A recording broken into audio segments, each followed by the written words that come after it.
Boys and girls, your attention, please. Hello, welcome back inside the Park Formula Podcast number 917. This is Todd. No, Todd, not now! AKA Negative Camera. You know why I've asked you here. You must convince the villagers that I'm harmless. It's the least you can do.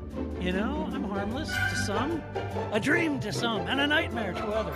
What movie is that from? All right, this is Todd, as I mentioned. Hey, tonight we're going to cover some Formula One news, and even though it's the off-season and most people roll up the sidewalks and quit, we don't. We suffer through the winter season along with you, digging deep for F1 news. Now, I say, everyone, kudos to the F1 press. They don't stop either, so kudos to them.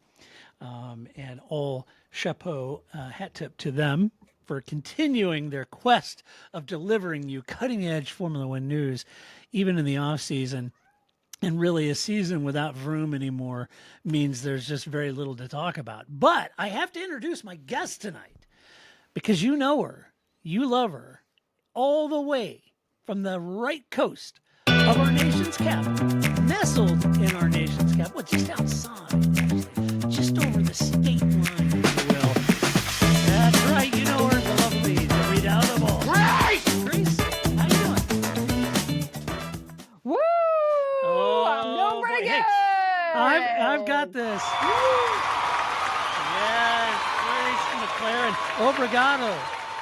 Oh, congratulations. I barely could watch Abu Dhabi. Like, I mean, it was one of those where, like, longtime listeners know how much I love the, like, random permutations. Like, if Charles Leclerc jumps off the Eiffel Tower and finishes fourth, they could get the world championship. Like, I mean, all the permutations really were in McLaren's favor, but it was hard. It was hard to. I thought Miami was hard to watch. Nope, Abu Dhabi the whole time. I'm like, yeah, I really can't watch this. I'm just gonna as you being a McLaren fan, me being a Ferrari fan, so I'm on the opposite side of thinking, oh my gosh, then Max takes Oscar out, and I'm thinking, and then Charles comes all the way up to P3, and it's like, my gosh, I've got Ferraris running 2 and 3. If Lando would just have a mechanical issue and pull off the side of the road, we could take this. We could do this, And I bet you were the opposite, like, oh my gosh, just hold it together, man. Exactly, just hold it together. You were probably like, Oh, Jesus. Yeah, just hanging on by a thread. It would have not been okay. It would have not been okay. But it ended the way it should. And I said this with Paul and the rest of it. I couldn't be happier for McLaren. The men and women of Woking did an amazing job, and I'm so happy for them. And because I love McLaren too. It's an incredible team. I've loved them, for pretty much my whole life. So it's great. And they're not Red Bull, so it's cool. I like Red Bull too. I love them too. They're great. So yes, congratulations. So you were on the edge of your seat, and you had to be like throwing things at the TV when Max took Oscar out. Yeah, it was not okay. I was not okay. It was not. And I mean, at least Flip watches like he's into Formula One now. I've definitely had like roommates or friends who are just like, I don't know why you're so upset about this. I'm like, I don't think you understand. Right. Or I'd have friends I'd be like, I'm about to tell you something and you're not going to understand any of these things. But at the end go, wow, great. That's great.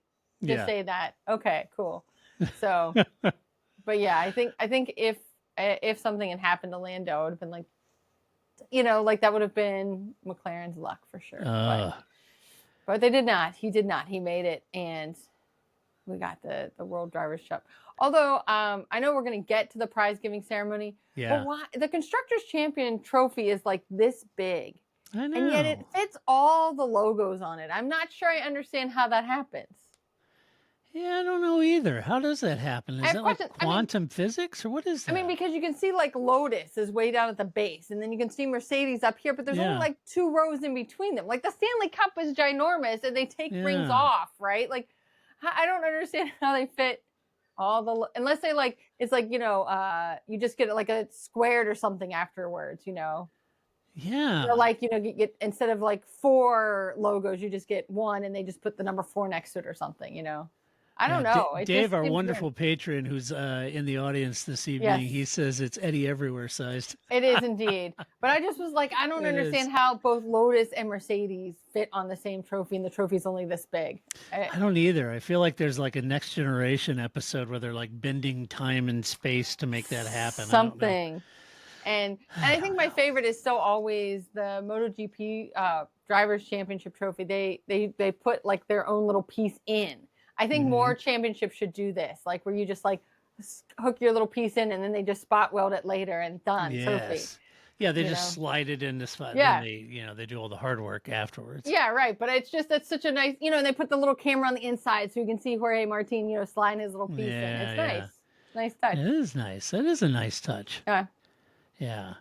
But you had to be happier about this than Jorge Martin's championship. Well, I mean, it was a pretty epic season. I think that anybody could have won. I think it would have been epic and amazing. So, again, as I noted on the last podcast, they were talking about, Leclerc in his, speech was like, well, I'm still a little bummed about the race. That wasn't that. It was, just a couple days ago or whatever. And I was like, yeah, could you imagine Jorge Martin be like, yeah, it was 3 hours ago.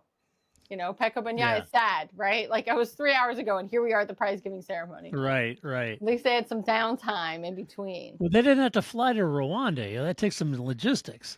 Yeah, I guess so. I don't know. A little bit of time to get there. Yeah. Well. So that's good. Hey, did you see the video today of Lando out shopping for Richard Mille watches, driving around in his Ferrari F40? Boy, what a life. Huh? That sounds like, my cats show up and they're like yawning. Like, oh, because your life is hard. That third nap you took this afternoon while you're bringing in all that money into this house, man. Woo! Right. Drive my Ferrari shopping for watches. Woo! $300,000 watches. Yeah, right? No problem. Yeah, I got no big this. deal. Yeah, Oh, man. I quoted that tweet on X and I said, oh man, I hope he puts the gift receipt in there for me because I'm a bit of an Omega man myself. Yeah, so right. Sorry about that. I have preferences. Yeah, it's not Richard Mille. I don't think they look that great on my wrist. Not that I've ever had one on my wrist. I just know my wrist, and I know that wouldn't look good. I know. But a Speedmaster, that's nice. I don't have to go to Germany to know it exists, right? You can just know. You don't have to be Italian to know that, Capizios exist. That's right. Omegas, that's a good. I'm here with that. Omega, yeah. Yeah. That's good. Omega'd look good on you, Grace. There you go. I have to wear it on my other wrist, like Lewis Hamilton. We can't all pull off the Tag Heuer Golf Square watch like Paul has. I mean, right. Yes. That's right. Not that fancy. I'm just saying. Mine is a Michael Schumacher Omega Speedmaster. Oh. Yes, as evidence behind me there. The picture. For those of you watching. Hey, Grace, how about some F1 news? After the championship. Mine is a Tim Cook special, right? Like I'm like planes, trains, and automobiles. No, but I've got a nice Casio.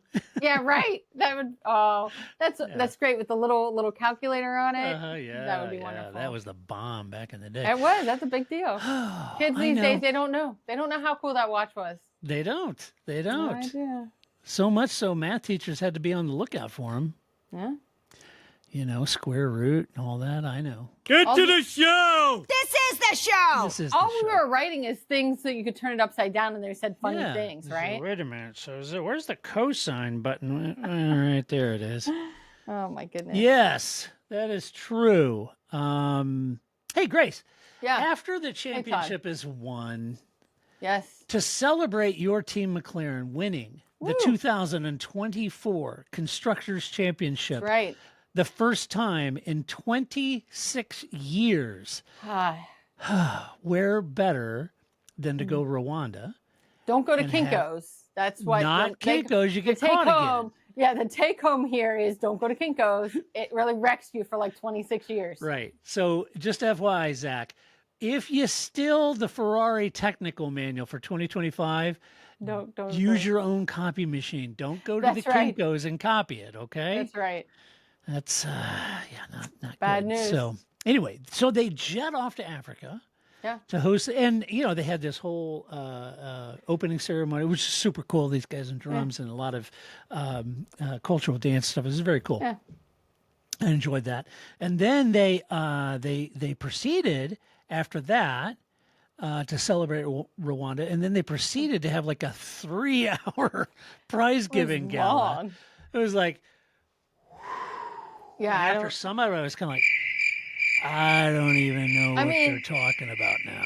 There's only so much Tom can do to keep this rolling, right? Like, Yeah, I know. He's like, I don't know who you are. How's it going? How are you enjoying the show? What's up?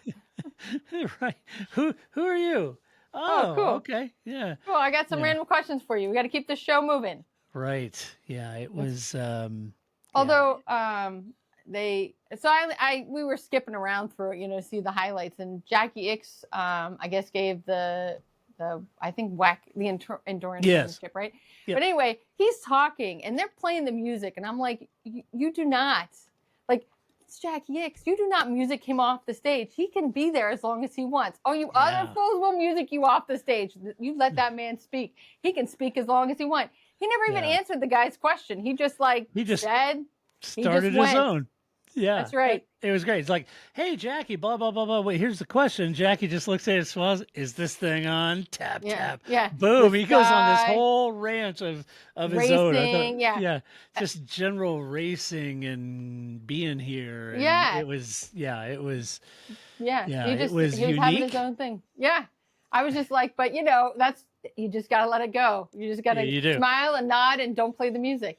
Yeah. It's you know, Clark, it's just best if you let him finish. Clark, right. You know, he's got a little Mississippi leg hound in him. That's right. Just let it go. Let it happen. Anyway. All right. So they had this big prize giving gala. It's a big award show is what it is for Americans. But in Europe, they called a prize giving gala in Rwanda last week. And it was a grand event in which MBS, Mohammed bin Salman, apparently was kept away from the booze this time, so he didn't get in a fight with Christian Horner. So that was the first positive of the evening. But he was on stage a lot. I mean, you couldn't keep him off stage. He was on the stage and then back down the stairs, and see, back on the stage and back down, constantly on. And as he's wont to do, he's always grabbing people and pointing them and hurting them around and pointing them in directions. He's always shooing them here and pointing and orchestrating traffic, even though they're going there anywhere. He steps in and makes the hand motions like, come on, go down the stairs, you know. Here, I'll help you up the steps, whatever. Yeah. No, over here. No, over here. Now get off the stage. You know, it's like constantly up and down and up and down, always directing people hither and thither. It's just annoying as hell. And so another one I noticed was when they bring up the president of Rwanda, Paul was his first name, right? So they bring Paul up onto the stage, President Paul, sir. I don't remember your last name now. But anyway, they hand him a mic. I guess his mic wasn't working. So somebody comes out to give him another mic, and there's like a shim-sham switch off, and MBS ends up with the microphone. Yeah. Like, you didn't even let the guy... He's the president of this country, and you're just like, no, you don't get the microphone. You hand her your microphone. I'm going to take this microphone. I hold the microphone. What? Yeah, it was sort of like, no. I talk, you listen, and then when we're done, you listen and I talk. And then I'm going to escort you down the steps like you're, like you're in a walker or something. I don't know. I just thought, like, what just happened here? It's like some shell game with a microphone, but anyway. I know. Dave says you look like a Bond villain. Oh, with your cat. With Levi, who I thought at first he was sort of like, what is this? Okay, I'll still sit on your lap. It's fine. No, Mr. Bond, I expect you to die. Exactly. Anyway, so he was on the stage. I did did you notice? It's a black tie event. I did like that Charles wore a patterned tie and his Ferrari jacket to the black tie event in sort of a, hey, this might be a big deal in a black tie event, but it's not bigger than Ferrari's brand and our standard issued sport coat, because that's what I'm wearing. Yeah. And that's what he wore. So I love when Ferrari shows up and they're in their Ferrari sport coats and a regular tie, given the middles to the entire, the whole organization. I thought that was great. Ferrari still being Ferrari. You know what I mean? Like, it's Ferrari. It's like there's no brand in the world bigger than ours, so we're going to do it the way we want to do it. That's right. Yeah. I did also want to give a shout out to whoever designed Max Verstappen's bow tie. It was a very fashion forward bow tie he's got going on. It was. Yeah. I noticed that. It was nice. very And nice. Lando, he would look sharp. Yeah. Yeah, he did. Clearly, nobody covered the action reel of Lando when they replayed that, Nope. which included they kept that salacious remark that he said about Max that it was not talent, it was just luck. Right. It's so awkward. That was It the is. heat of the moment. They didn't tell him, so Yeah. then it left him on stage. I kind of felt bad for him. It's Yeah. a bit of a We're odd. Yeah, it's just odd that they would leave that in because then he had to backpedal it in front of everyone, and it's a little embarrassing for him. And that wasn't quite. To be honest with you, I was watching him, and I was thinking it's a bit of a misread of him in Yeah, general. it's not if really I'm his honest. jam. Yeah. It's not. Lando is a unique personality, and if I didn't know better, I don't know him, but I would say that he's more of an introvert than an extrovert. So, Yeah. so putting him in that situation was a bit harsh. The organizers should have, played to his strengths instead of making him uncomfortable about that. I mean, he's a pro. He handled it Yeah. perfectly, and he was totally fine. No need for me to be, engaged in heavy apologetics on his behalf. But I just kind of felt bad because what little I can tell of his personality, that was an odd situation for him. Yes, because even when he did the karting awards in the beginning and gave Endo his award, they were like, first of all, they showed the picture of Lando getting the award. But they're like, Kenzo was 4 when you got that award. I was like, see, Lando, it's not so funny when you're on the other side of those jokes. Just wait, that never gets better. That never gets better. Pretty soon you'll be Fernando Alonso. Just wait, right? Right. And so he was like, do you have any words for him? And he's like, well, I'm not really good at this. Keep on doing what you do, right? You guys are great. Just keep doing it. But yeah, I think that's just not, I don't know. It's just not his jam. He's not very good at it. And that's fine. I agree with you. Like, they could have done it better. And I think if you're going to play Lando's awkward quote, they cut off when they Oscar didn't win. It was him and Sergio and Alex Albon who were up for the Voters' Choice Award. Action Award, Yeah, whatever. And they gave it to Checo but they cut off his clip at Abu Dhabi right before he said, "This is a behavior of a world champion." Like, oh, that was the best. I can't believe that was like the most emotion we got out of Oscar all year, and you didn't play it. Like, that was pretty awkward, That would have been a great, cut to Max all of a sudden, But, right. And then I thought it was a little weird giving the award to Checo for Action of the Year award.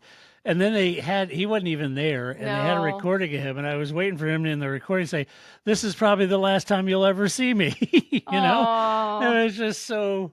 Don't forget, I still have a contract. Tone deaf. Yeah. Well, I mean, I thought, some of it too is I think, they're just trying to give shout outs to people, right? Yeah. Like, we're going to pick 3 people that, should get some some mention during this evening. And we'll put it up as a Viewer's Choice Award. Right. Yeah, so. I did notice that Max didn't invite Christian Horner on stage. He did not. With Max. And on one hand, though, why would they? Why would he? It's only a driver's championship, not a constructor's. So it's really all about Max, right? But I think the FIA missed it. I think getting a team boss up there with Max to comment on what Max achieved and what it meant to the team and everything would have been a good move, I think. Yeah, or waved at him or that guy, because, a lot of the people when they're up there, like Bortoletto when he's up there is like, oh, and I couldn't have done it without these guys, right? You could have given him a shout out, could have said something like, thanks, Red Bull, looking forward to it. Without that Newey guy, we got this. No, nothing. Nothing. It wasn't even, I'd like to thank my upstanding and wonderful team boss, Christian Horner. Nope. Not a word. Nothing. But Christian was there. That was nice. Yeah. So, they did a lot of cuts to him, They did. They did. They showed him. And Jerry. Yeah. Yeah. They did show Jerry, and then they showed Max's better half, and Yep. Got that going for him. Also, Rwanda took the opportunity to not only host the event, but to announce that they officially have bid on a future F1 race. They sure did. Rwanda's going to be in the bidding for a future F1 race to bring Formula One back to Africa You'll never take me away from you. Oh. I know. There's going to be a lot of Toto jokes if that happens, right? There is going to be a lot of Toto jokes. Like, look forward to. Okay, very good. Yeah. We're ready. You might as well have him come down and play guitar. Yeah. They should be the concert, the like Saturday night concert or whatever, the Sunday night concert. Get Toto They back together. should. They should play. If they go to Africa, they should play because he's a monster guitar player. Yeah. And I should know. Yeah. I'm here for that. I think that would be a great idea. Otherwise, opportunity missed, people. And that Picoro shuffle on Roseanne, that's just so good. You had to like that. You played drums. You know, the Purdy beat. Yeah. Oh, that's so good. Anyway. All right. Hey, and other FIA news. They approved the restructuring in a vote at the World Motorsport Council in Rwanda. Woohoo! Yay! Man, they were doing Yes. They had a lot going on down there. They sure did. MBS getting that FIA completely contorted to consolidate his power within the FIA. The FIA met in Rwanda, specifically its World Motorsport Council, and they approved the suggested changes. Now, the changes effectively handed power over to the president and the president of the Senate of the FIA, with the audit committee losing its power to investigate financial issues. Now, I'm not going to get into all the lengthy and tedious elements in this. Autosport had a really nice article about it that kind of summed up some of the changes, so check it out there. Okay. But just know that several team members expressed real concern over these changes. And ProDrive's Dave...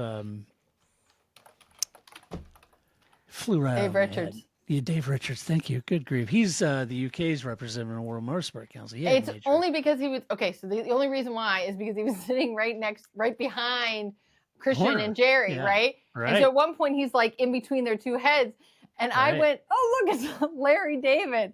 I don't know. There was something in my head. Well, then that became much funnier, and I'm like, "Dang it." That's not who I meant. Yeah, Dave Richards. I don't know why that just flew out of my head. Yeah. That's why. So anyway, he was very much against it. And basically, they expressed their concerns. They said basically it removes accountability of the FIA leadership for bad governance because, they can't audit the financials. They can't, it's basically consolidating all the power within the presidency. And then they also, but it's the president of the Senate who is in lockstep with MBS. Right. I find the whole thing really strange. Of course, it's hard to consider that the current FIA is nothing but a major dumpster fire at this point. And I'm stunned that there still hasn't been a call for a vote of no confidence, if I'm honest. A dumpster fire with zero transparency. That's great. Those are my favorite. Yeah, exactly. No accountability and zero transparency. So cool. Yeah. Yeah. And he's up for re-election, I mean, at this point, I got to think that Formula One itself, Liberty Media, and all of the teams carry a lot of sway, but I don't know if they can exact some of that pressure on the FIA's election process, because I think all these little motoring clubs out there that rely heavily on the cash payouts and everything the MBS gives or the FIA does is, secures a vote. So I'm sure he's politicking and all that, but boy, he just helps them right to the polling place, right? Like he just takes them by the elbow. He does. He just kind of puts his hand on their back and just kind of shoves them to the voting booth. Like you think you get a microphone? You do not. I do. Right. It's like, here, madam, vote right here. Okay, now step on this scale right here. Okay. Right. All right. So that's what he's doing. Who am I? But I just find that consolidation of power a little concerning. For the FIA, given the mass exodus of all of its main leadership and the firings and the culling of the herd over there, I find very, very disturbing.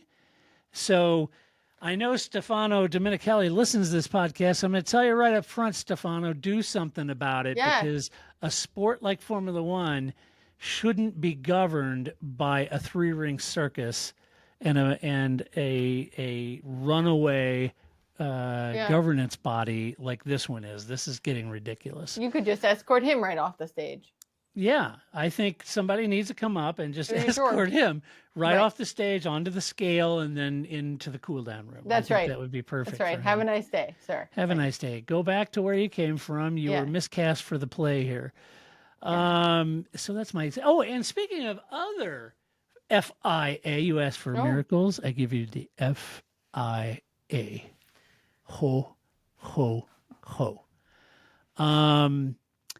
The 2025 is going to have some real changes, Grace. Oh.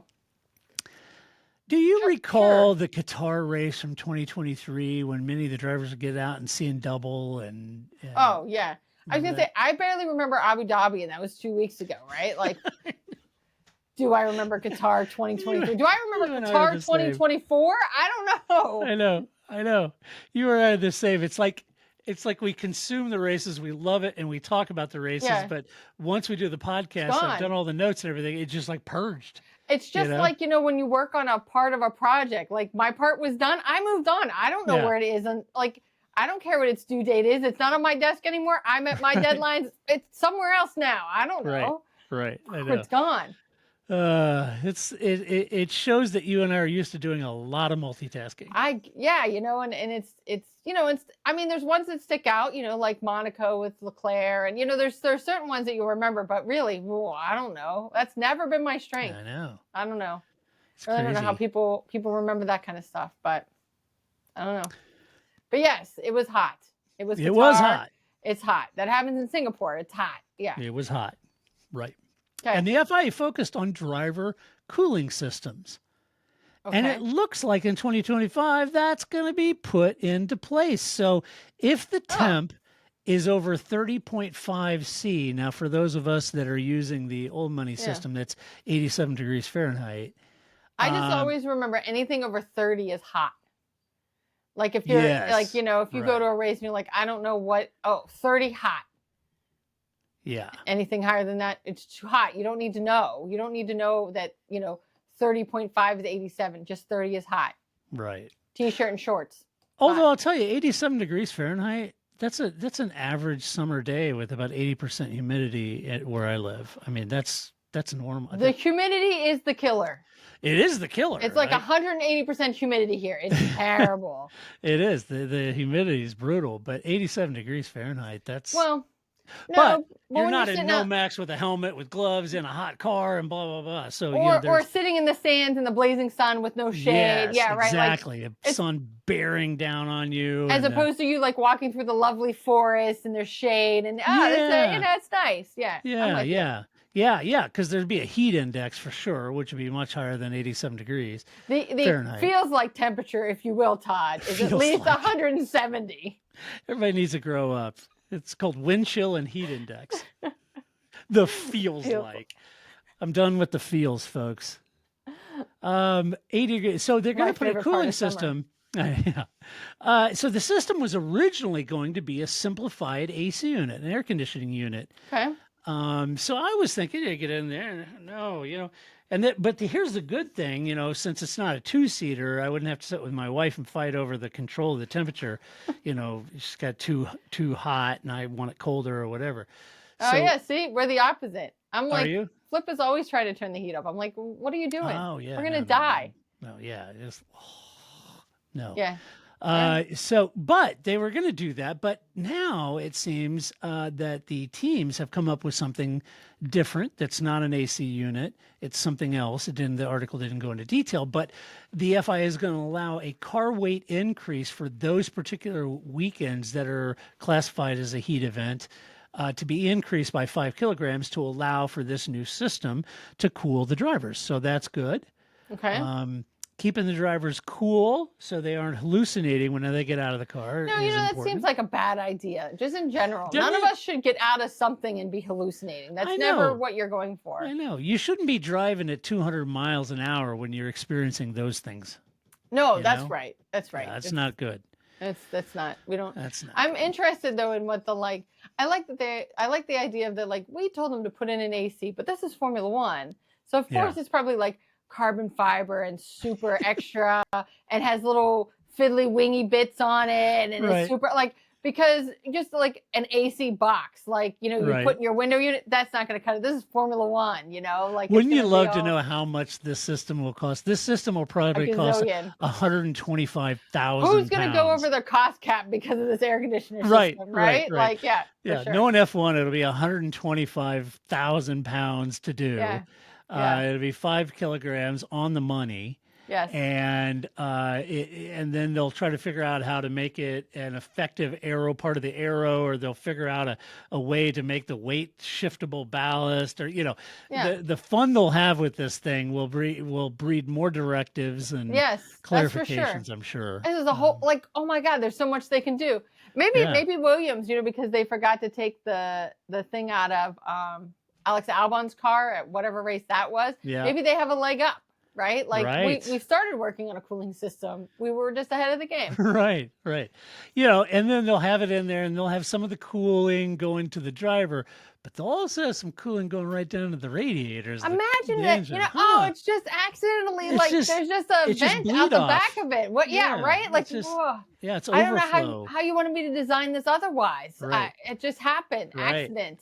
Yeah, that cold air will go right across the driver and right in the intake. And it'll go nowhere near the driver. It'll go right around the driver, and it'll go right around the driver. The driver's gonna be like this, right? Just trying to Yeah. get some cooling because it's not hitting him at all. It'll be cooling the turbo. It'll be And you know how F1 is about this. So it'll do about 20% of what it was intended, and about 80% of it will be used for something else. It was like, Michael Schumacher with the wing mirrors that he just turned so he could see what his tire wear was instead of seeing anybody behind him, right? Like, we're going to use this how we want to.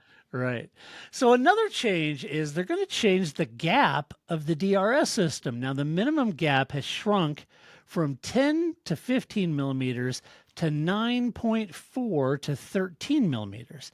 And with DRS open, the upper boundary remains at 85 millimeters. Now, the FIA has also tightened up the rules on the DRS modes, stating that there must be only 2 positions, and that ending the application of DRS must return the wing to exactly as defined to the initial mode. Now, I'm not casting aspersions here, Grace. I'm not saying about anything. your team. But I'm pretty sure this is the McLaren Mini DRS. I'm not saying avoiding cheated. I'm just saying that, when they clamped down on their engines in Austin, they suddenly didn't do as well. But, Ferrari wasn't cheating. I hear you. I hear you. Yeah. So McLaren, thanks to McLaren, they had to have a little clarification about the DRS. Need to talk about your DRS. What? I've got 10 to 15 millimeters. Yeah, I don't know. It's totally fine. I thought this was acceptable. I looked at the rules. I asked Jonathan. He said it was fine. Yeah, but no, hey, kudos. More power to him, That's right. Creative reading of the regulations. I mean, that's easily like 98% of the game. Totally. Yeah. You're absolutely spot on. It's not how can we be good obedient teams and follow the regulations. It's did the regulations really say that? Yes, right. It's about like Satan in the garden. God didn't say he'd really die, did he? No, that's right. No. That comma, where did we put that? Yeah. Oh, it makes all the difference. Exactly. That's how they do that. So, anyway, look for the DRS to only have 2, open or closed. No in-betweens, no slightly ups, no, I only need half of my DRS on here because I'm a discerning young driver and I can manage it. None of that stuff. That's right. Yep. All right. What else is going on in the news this week? There wasn't a lot really going on. You know what? And we're only at week 1 of the offseason. We got 12 more weeks of this. So, we better be stretching that news. I'm stretching. I hope people are in, right? We got a few weeks here. Me too. Hey, Dave is right. It is really cool. Thanks for bringing this up. Dave in the audience brought this up. The Park for May Fantasy GP let me try this in English. Fantasy GP series was 3rd in the world. I know, that's pretty amazing. Huh? Yeah. We were on the podium thanks to the likes of Melton and Dave and others. Yes. Not me. I sunk like a stone in a cushion at a couch. I mean, I was so bad. I was in the top, was I on the podium last year? I think it was. And then this year, I'm like 20th. I was terrible. I mean, my team's entire goal is just to beat Paul. We didn't. He won. You didn't. He won. beat us this year, but we were close. So we were just this much of a DRS closing flap. You were. From Paul. So you totally were. Next year we'll do it. But well, he had many DRS. Yeah, see? Clearly. Cheating. Cheater. So anyway. We just took the air. It went past the driver before it went over our radiator. That's within the rules, right? Paul's always got a double diffuser up his sleeve. That's right. Yeah. And so I think, pretty good. But we'll see how next year goes. And, I think pretty good. I'm here for that. I'm looking for redemption next year on many levels for Ferrari, for my fantasy GP. Anything is possible, let me tell you. I know. I need it. Hey, I also put on our Patreon page, I put a question out to all of our patrons about the off-season podcast, and thanks for all of you. I was asking, I said, hey, it's off-season. Sometimes we do fun podcasts that really make F1 Motorsport NRX mad. Like when we did the wine and cheese, I got all kinds of hate from stick to Formula One. They didn't want to hear They didn't want to hear us talk about us. It's the off-season, people. What are we going to talk about? I know. You got to be creative. They don't want to hear that crap. They want us to come on and read news. So, but there's no news. That's the whole point. That's the thing. They're all on vacation. Color me reactionary. I just thought you might like to get to know us a little better. I was wrong. But I did put out there, if you guys would like a creative podcast, give us some ideas. We had a lot of great ideas. And a couple of them I think we're going to try to do. So with all three of us, we'll try to get Paul on and do that. So I think that might be kind of fun. Yes. To do. Yes. Yeah. We learn. We learn things. It's a good time. Good times. Good times had by all. Yeah. I mean, I thought I could come on and just talk about, some of the world's greatest guitarists, but nobody wants to hear me wax poetic about that. So, well, then do I get like a dedicated MotoGP podcast? Like we can do this, I'm sure. We could do that. We could talk about the return of Marquez. Woo! Next season's gonna be woo. It's gonna be lit. You bet. Can you believe the guy that won the championship's getting kicked out to make room for Marquez? Oh, I mean, there's so much going on there. Everybody's everywhere. So think about that, guys. In MotoGP, if you don't watch it, the guy that just won the championship is losing his ride at Ducati so they can make room for Marc Marquez. Right. Yeah. Yeah. It's just that's how MotoGP rolls. Yeah. He went to Aprilia. He rage quitted himself into Aprilia. He did. So it was But I mean, I don't know how you couldn't not pick Mark. I think that Ducati was really, that's where you got to go. And they're not going to get rid of Pecco. But in fairness to Mark, look at what he was doing in a year-old Ducati. Yes. Yeah. It's pretty impressive. Man. Yeah. Although I did also learn that I never thought about the fact that in MotoGP, they use like last year's spec. Like, so Grassini didn't have the 24 bike. They had the 23 bike. 23 bike. It's literally the bike from 23. Am I the only person that didn't? I never realized, I just thought it was a new bike built to the old spec. Oh, not that it was I thought it was the old bike. Yeah, it's literally the old bike. And I was just like, so literally now you'll have a new bike, but somebody else will, Franco Morbidelli will be perfect because he was riding last year's bike and he'll be still riding last year's bike. So it'll be fine.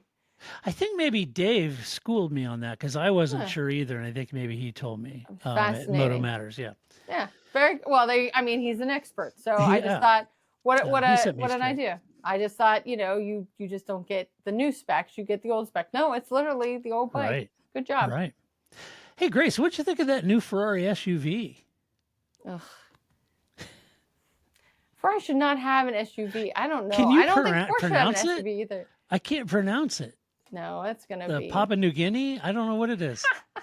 I'm a Ferrari fan, for crying out loud. I can't one. Pronounce it. I don't know. It's not. I'm going with Papua New Guinea. I like it. Or no, it's like Wedding Crash. It's Papa Ganoush. The Papa Ganoush Ferrari. That's right. That's there it. You go. The Papa Ganoush Ferrari. I like it. Yeah. Anyway, hey, in other news, should we talk about him? I'm want it now! What's the matter with those twats down there? We are going to talk about Lance. How has he still got it? Speaking of last year's spec, how does that guy still have a seat? I really am like perplexed by this. No, notion.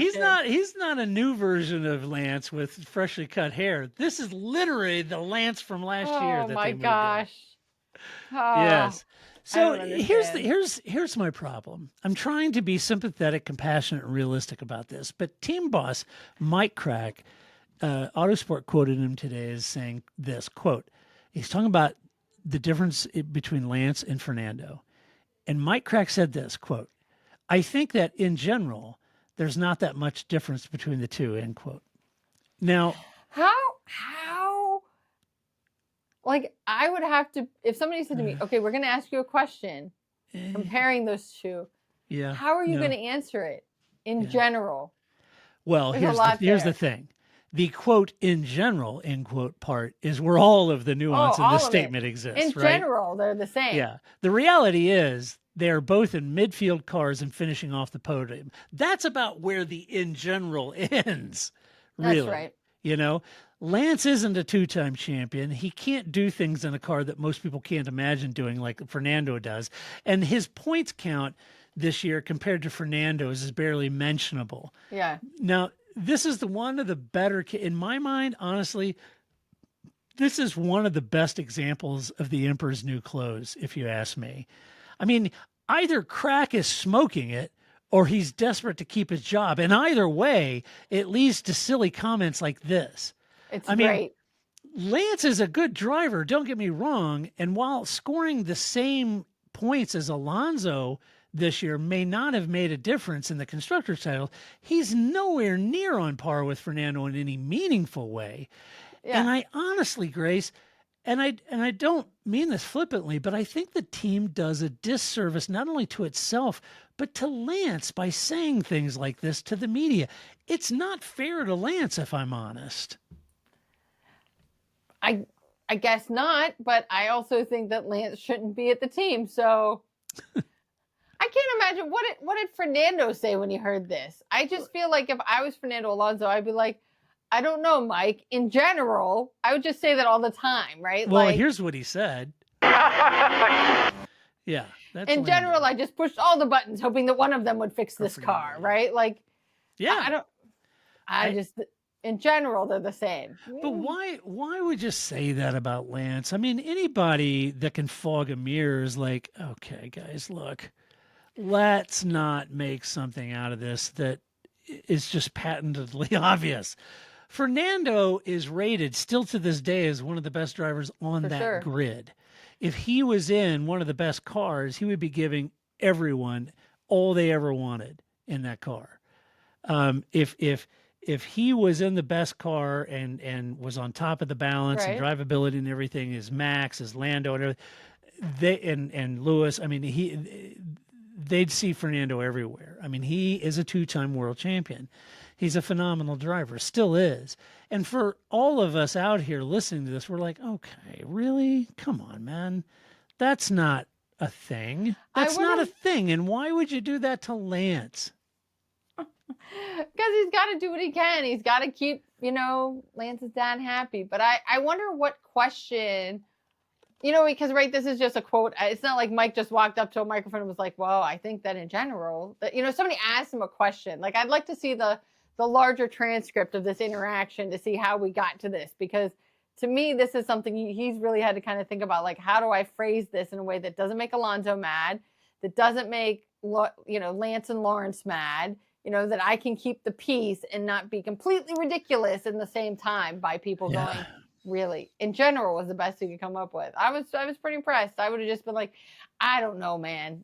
I'm just the team principal, just doing a job with what I have. I didn't hire these two knuckleheads. I'm just a dude playing a dude as a team boss, man. I'm just doing my job, right? Yeah, like, don't ask me these questions. Right.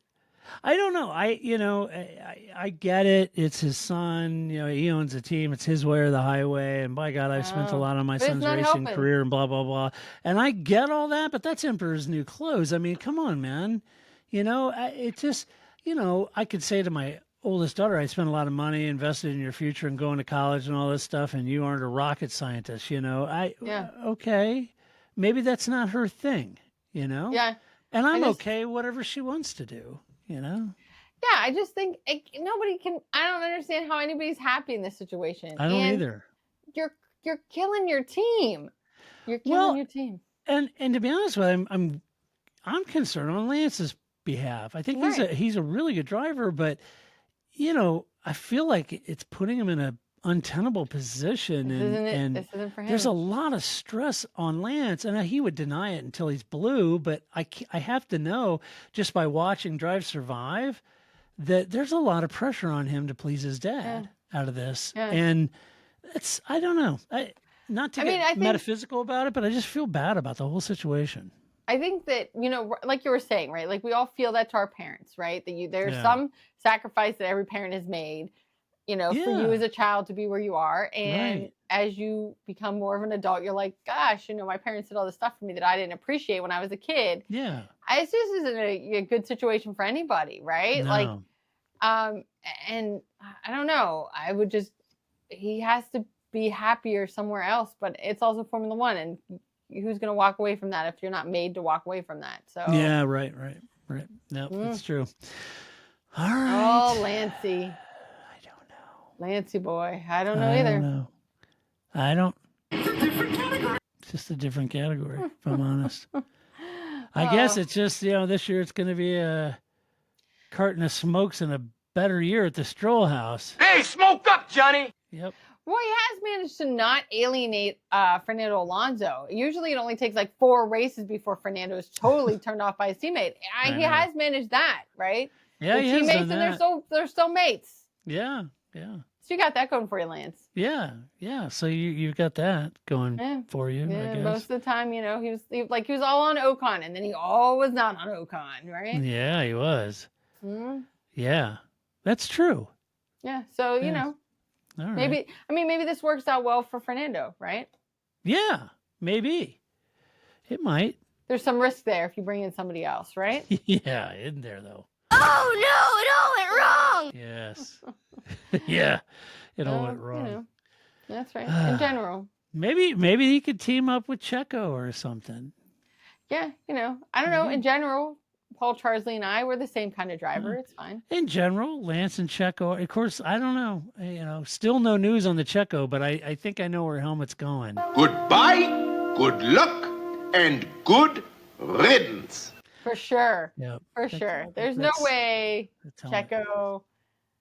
I can't imagine. I don't know if he survives this. Yeah. But Which I think is Lance also and Checo in a team would be funny. Yes. Yeah. Maybe they could go to Cadillac. Checo and Lance at Cadillac. That's pretty great. I'll just leave Could you that imagine there.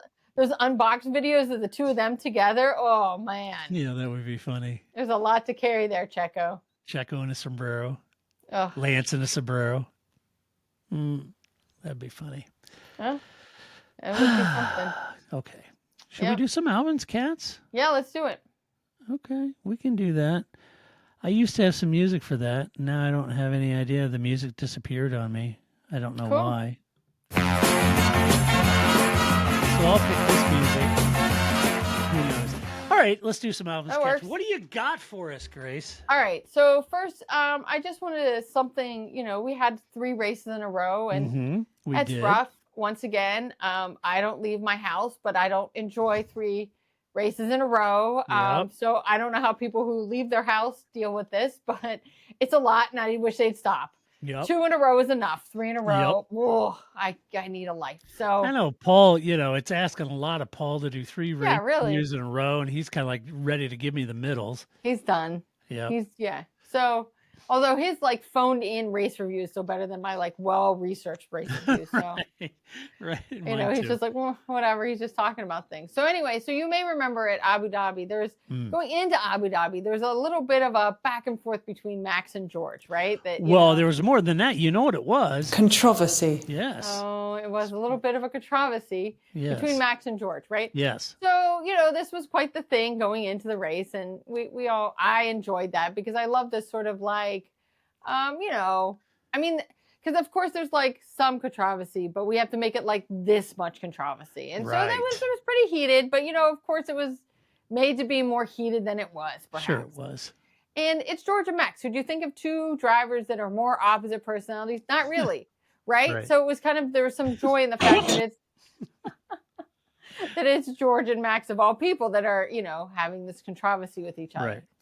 So, all of this. And of course, Toto has to get involved and Christian Horner has to get involved. Making it all a much bigger controversy. Yep. Exactly right. Also completely unnecessary, but completely enjoyable.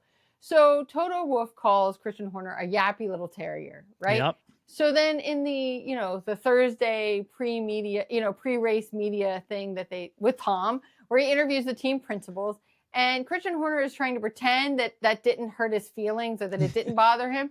So first, if anybody says, oh, it didn't bother me when Todd called me a yappy little terrier, it bothered you. You brought it up, right? Like if it didn't bother you, you wouldn't have mentioned it. So the fact that he is trying to defend the fact that what Toto said, now to be fair, Tom did ask him about what Toto said, but the fact that he's like, it didn't bother me, it totally bothered you. So first of all, I enjoyed that. And then he goes on this much longer wormhole where we could have used the like Jackie Ickx walk-off music about he owns terriers, he likes terriers, terriers are great. And then he tells us that he has two, one named Flavio and one named Bernie. How has this little gem been not in my life faster, right? I was like, all of this totally made it worth it. And then the fact that like, he's like, oh yeah, and Flavio's the chill one. Right. Please go run into Flavio Briatore after you tell us the story about how you have a dog named Flavio and Bernie. And Flavio is the he's the chill one. Yeah. Jesus Christ. That's right. So totally perfect. I was like, I don't know. Christian Horner knows Bernie, they overlap, but yeah, they're Flavio is literally like 2 doors down from you right now, right? Like, maybe he's like 4 or 5 doors down, but he's down the paddock from you right now. Right. You're going to run into him at like getting the best coffee, because I love that that's also the like, oh, I was just over there because they have better coffee than we have. Like, I love that this is now the like excuse for why you're in somebody's meeting or somebody's, paddock that you're not supposed to be in. But yeah, that to me, that little nugget made this whole little kerfuffle between Max and George totally worth it. That we had to watch Christian Horner have this entire discussion about terriers only to find out he has one named Flavio. That's great. It was so good. That's a nugget. I loved it. It was. That was great. I did also want to mention that I think that what actually is making Lando successful now is that, I don't know if you've noticed that he has the Patrick Mahomes alpaca cut now. I noticed that. Yes, I did. Matching haircuts going on there. So that's exactly right. He's got the whole Mahomes look going. That's there. right. My man. That's right. So they share the alpaca haircut, and looking pretty good, I think. But as soon as I saw it, I was like, oh, there's the secret. The Patrick Mahomes. See, everybody wants a If I had hair, I'd wear it like Patrick. Yeah, well, I can't do my hair. Oh, it would be terrible if I tried to do that. You need body. I don't have my hair's very thin. It's not. That's just gonna look ridiculous. Yeah, my hair's. Yeah, it's gonna look. If I did it, I look like I have a mullet more than anything. Yeah, right. Not the alpaca. You have to have some density to your hair for that. But yeah, Patrick Mahomes, Lando Norris, they got it. Looked good. And then finally, so we've discussed the fact that I'm open to the fact that there's a lot of new fans out there. And then I've shared that in the last podcast, that it's still sort of weird to me that when I tell people I watch Formula One, when after so many years people went, is that NASCAR? And now all of a sudden people not only know what Formula One is, and they go, what do you think about Max Verstappen? How do you know who Max Verstappen is? Right? Yeah. Like, so much of my life has been trying to explain this sport to people. And now all of a sudden people like know things, and it's weird to me and it catches me off guard. So I'm watching a podcast. Now they're two Americans. They they're new to the sport, totally fine. I'm enjoying it, but they're going on about how Lewis is great, and Lewis is great, but they're just going on and on. I'm like, they're talking as if they've never heard of Michael Schumacher or they've never heard of Sebastian Vettel, and because they haven't, right? Like, and I'm like, I'm losing it, and Flip just goes, this is like you explaining to some Tom Brady fans that haven't you ever heard of Joe Montana? Like, so now that's a thing. I do get a very Joe Montana because I think that's a fair point too. Like, yeah, haven't you people heard of Joe Montana? There's like this whole list of other people that were also great. Lewis didn't invent this. He is great, but he's not the only one. Yeah. And so not any more than, there's been a lot of quarterbacks. Patrick Mahomes, great quarterback. Yeah. But so was Joe Montana. And so was Terry Bradshaw. Exactly. So let's all keep it, keep it real here, people. There are a lot of people out there besides just Lewis Hamilton. I agree. It's so funny because, I spent most of my life trying to explain what this sport is. Yeah. And now everywhere I go, I have all these people trying to explain to me what the sport is. I think that's the difference. Like, I know. Yeah. And did you know? Yeah. I know. Yeah. I had somebody waxing poetic the other day about the championship, and he said, "No, you go back in history, like in 2008 or 9." It's like 2008 or 9. That's I was watching before that. That's man. Yeah. I had to bite my tongue. Yeah, really, 2008, all the way back then. Yeah. Yeah. So boy, there you go. Kimi Räikkönen was pretty great. Yeah. That Kimi Räikkönen. Ferrari had their moment. I agree. Oh, and did you also see who was at the race? Pretty remarkable. Very impressive. That's pretty good for a dyslexic. I would not normally remember very much. This looks like a bit of a hairy monster. It's a great car. Aerodynamics come in at any speed. Positive directional stability. Ford, I think, have done such a good job on the tempo. All in all, the car is very good on the road. Uh-huh. There you go. Jackie, JYS was there. Somebody else who should never be, musicked off a stage. Should never music. No. You can't. JYS can speak for as long as he wants. JYS can speak forever. Yes. Absolutely. Yeah. And I celebrate that man's entire catalog. Yes, as we all should. Yes. I'm still just. And his late wife Helen, she was wonderful. Somebody trying to explain to you about so there's this guy Michael Schumacher. Have you ever heard of him? I know. Yeah. Yeah, I know. They were just on a roll telling me all about it. And I said, "Oh yeah, well we do a podcast." "Oh yeah, you just started a podcast." No. We're like over 1,000 episodes into our podcast since 2005. Goodness. Yeah. Oh. All right. Cool. You know who won the title in '65? Just throwing it out there. Who won the title in '65? In '65? Yeah, I don't know. Got to do your homework. I can't. Again, it either had to be Clark or Hill. Yeah, it's true, and it's probably Clark, right? Yeah. So I don't. I have no. Let's see. Jim Clark won the Indy 500 in '65. See. Come to think about it. Again. But if I go back, like in 2000 through 2004, you know who won those years. 2005 and 6, you know who won those years. Speaking of our pal Flav. That's right. Then the Sebastian. Fernando. Yeah, exactly. Fernando. I had that. Remember, I had AI create a song with a voiceover of Fernando. En tus oídos, melodía toca. You have to admit, this is Con awesome. guitarra y la orquesta en voz. Dramático en el aire flota. Isn't it good? Esto es Fernando Alonso. It's so good. I just think, and especially because now I hate the use of AI and then it's everywhere. Yeah. It's managed to make search engines worse. Yes. It's managed to make my email worse. Like, I didn't know that was possible, but thank you, AI. You've made my email worse. Great. I cool. know. I had a meme today that I'll share with you guys. It's a then and now sort of thing. So it says Googling stuff. On the left-hand side, it says then, search results, the thing you want. Right. Now, search results, AI taking a wild stab at it with some blatant misinformation. Sponsored results, sponsored results, sponsored results, sponsored. People also ask and then view products. It's so true. Yeah. Thanks, AI. Meanwhile, I'm just bleeding out and I just want to know what to do, right? Just tell. Yeah. I just want to stop the bleeding. Yeah. I just think it's terrible. So. Yeah. Do I have thrush? Yeah. That's all I'm asking. Oh, yeah, bro. It'll take a while till you get to what you wanted. But yeah, it does. Too long. That's great. Too much perspective. Anyway. So, all right. You want some no shit headlines? I was going to say maybe MBS can fix that for us. Yes, he will. Here, fix this. Here, fix this. There you go. Go stand here. No, go over here. Now walk this way. Now step on the scale. There you go. Right. Did you write that down? Yeah.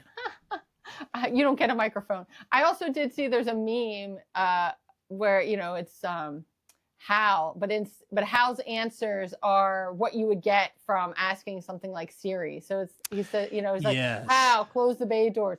You want to listen to the Doors? It was great. Yeah. I think you know what the problem is just as well as I do. That was a good one. So I always think that was great. Yeah. All right. No shit headlines. Ready? Let's do it. I'm ready. First one is up. Former F1 team boss Jordan reveals cancer diagnosis, and I'm sorry to say that's horrible. Eddie Jordan. Yeah, Eddie Jordan. I mean, he's such an iconic character of Formula One. Man. Oddly, the person who was explaining the sport to me didn't mention Eddie Jordan or Jordan and the Buzzin' Hornets. Or maybe Eddie Jordan is the one that was explaining the sport to you. No, it wasn't. It wasn't EJ. Because you would have known, because it's Eddie Jordan. EJ. I know EJ. Yeah, I'm so sorry to hear that. That is really, really is. I think it's prostate and maybe bladder. Sorry to hear that. So I'm wishing him the best, AJ. Yeah, absolutely. Yeah, he's a pillar of the sport. And one of the if you're newer to the sport, he's one of the iconic privateers in the sport. And I think that, he's often known for, because I sort of started watching towards the end of Eddie Jordan. Mm-hmm. Yes. But his transparency was what was great. Like, he would just be like, come see my, like we always joke about now, like all the mechanics, stand around the back of a car or whatever, so you can't see all the Eddie would be like, come on in, bring your cameras. Let me show you what we're doing. So I think that kind of access was really helpful for a new fan, for somebody like, what are they doing? What is such a big secret? I think he was just really open to showing everybody everything. And then he's such a crazy personality. He's the kind of guy you're like, do I want to go to this party? Oh, Eddie Jordan's going to be there. I want to go to this party. Yeah. Right? So EJ was great. Yeah. Let's see. Next up, Oliver Behrman makes surprise admission after a, quote, strange and unexpected F1 curveball. This is an interesting article because he said when he got the call to stand in for Carlos Sainz when Carlos had appendicitis, he was really struggling with imposter syndrome. Wow. And that's a real thing. Yeah. And while all the other young F1 drivers that get called up and thrown into F1 from F2 will tell you that, I was born for this, I'm ready.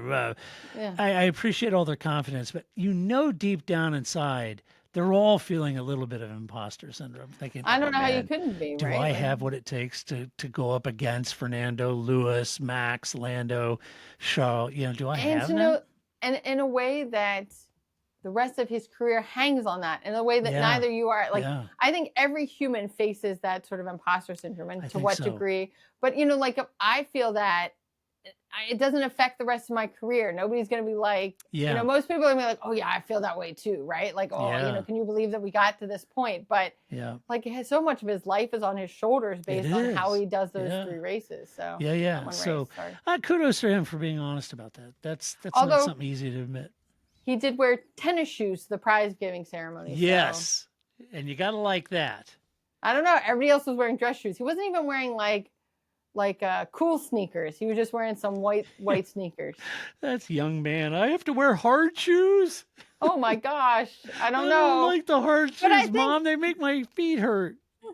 But I think if you're gonna wear like tennis shoes, you got to wear some fashionable tennis shoes. Yeah. Like you got to lean right into that. Like Some wearing really cool your pattern suede tie. Adidas. Exactly, Yes. exactly. Something really, really fancy if you're not gonna wear the hard shoes. Some But no, Allbirds. Yeah, that's it. Next up, former F1 star Daniel Ricciardo responds to bombshell rumor regarding his return to motorsport. How does this actually work?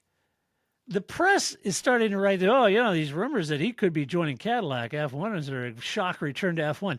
Who said that? Nobody. Nobody said that. Just fans on social media were tweeting that. The media picks it up like it's insider rumors, and it's not.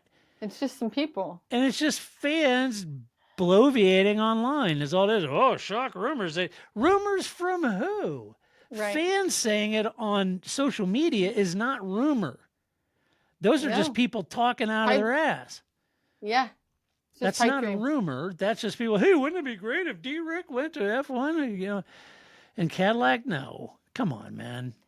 Although be better. Actually, I prefer to believe that Ricciardo is living his best life as a Bills fan. Yeah. Every time it snows, right? So that's the big thing, right? That they always have all the fans come early to help, shovel the snow and shovel the field. And I'm just waiting for one of these times. Danny Rick's going to be out there on the, waving at everybody while he's, right, exactly, plowing the field with all the other big Bills number fans. 3 painted on it. Yes, I think putting people on the wall. Yeah, they're live your best life. Go be a Bills fan. Just keep doing that. There was some talk that maybe Toyota may pick him up for a sports car. I think that would be fine. Which I think would be awesome. I think that would be great. But I do think that he should just be at Bills games. Yeah. And be that guy with the beer, big number 3 on his chest. Live your life, Ricciardo. It would be great. Those are your people. Those are your peeps. That's right. I agree. All right. Well, that does it for this podcast, Grace. I'm done. All right. All right. Whatever. One done. So done. 12 down. More to go. 12 more to go. Woo! I can't wait to what content we have on the 10th one. That's going to be great. It's going to be great. I don't know. I hope Pecco comes through with us and they have another Vroom-esque event because I don't know what we're going to do. Look, Melton's already bailing out. He's already bailing out on us. I haven't even got to my, post-show, salutations yet. It's another 20 minutes. He's done. I'm not listening to all this crap. He already is a Patreon supporter. He is a Patreon supporter. He doesn't need all this stuff. He doesn't need all this. Yeah, I agree. Love Melton. All right, so that does it for this podcast. But be sure to join us next week when we bring you all the news. I can't guarantee Grace is going to wear her McLaren gear all off season, but it wouldn't surprise me if she did. But I can't guarantee that. I do have some other surprises, so it will not just be all McLaren. Grace always had. Talk about surprises. Grace, folks, this is how awesome Grace. She sent me a holiday card. Yeah. Well, and in the card, you know what it said? It didn't say just Todd. Have a happy holiday. Do you know what it said? It had everyone in my family. My wife's name, daughter's name, my dogs, all 3 of my dogs' names, 2 cats' names. All 7 of the animals living in your house. That's had right. all of them. That's how awesome Grace is. She is just wonderful. So anyway, and I wish you luck as a Ferrari fan because much like we were texting about that. I feel that every football team having suffered with the Steelers and then we won a Super Bowl and that was amazing. Well, everybody knows should get that experience. Yeah, I've been a lifelong Chiefs fan. I lived through the Bill Kinney, Steve Fuller years, all through the late 70s into the 70s and the 80s and the 90s, suffered through all of that. And now I have people accusing me of being a bandwagon Chiefs fan. It's That's hilarious. Oh, no, dude. No. So anyway, all right, we'll be back. Hey, a huge thank you to our Patreon supporters like Dave, who left. Way to go, Dave. See, Melton hung around because Melton is hardcore. This is like football. The last 5 minutes really takes 10 minutes. You seeing who's leaving, see? That's right. Anyway, huge thank you to our Patreon supporters because we could not and would not do this podcast without all of you. You guys are awesome, and I mean that from the bottom of my heart because, wherever you guys are listening, some of you are listening when you're drive time going to work. Maybe you're listening at work or in between your job, or maybe you're going to your second job or whatever it might be that you're living. through your life. You're finding ways to squeeze the podcast in and listen to it, and we are incredibly grateful for all of your support. So thank you. And we will be back. Will we be back next week? Yeah. Yes, we will. It's the 23rd. It's right before Christmas. That's right. I hope you got all your shopping done, Todd. You got like a week. You better get on it. I got to figure it out. I don't know. Enzo's going to be very mad. Yeah. Sure the hell is. Yep. And we will be back next week when we do it all over again. So until that time, this is Todd, a.k.a. Negative Camera, saying so long, Grace. See you next week. That's it, man. Game over, man. It's game over.